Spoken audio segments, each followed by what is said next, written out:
সংসদের গুরুত্বপূর্ণ অধিবেশন শেষ হতেই এক আবেগঘন দৃশ্যের জন্ম দিলেন তরুণ নেতা নাহিদ ইসলাম।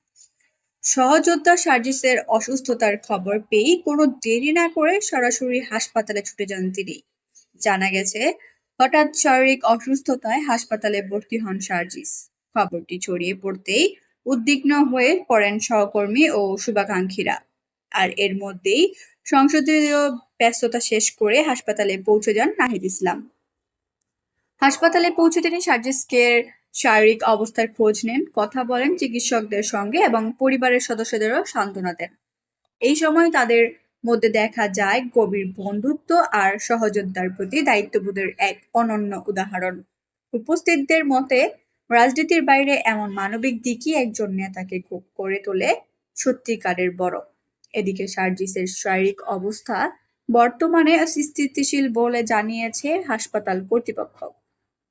নাহিদ ইসলাম বলেন, সহযোদ্ধা শুধু রাজনীতির ময়দানে নয়, জীবনের প্রতিটা কঠিন মুহূর্তেও পাশে থাকা আমাদের দায়িত্ব। এই ঘটনাটি ইতোমধ্যেই সামাজিক মাধ্যমে ব্যাপক আলোচনার জন্ম দিয়েছে। প্রশংসায় ভাসছেন নাহিদ ইসলাম।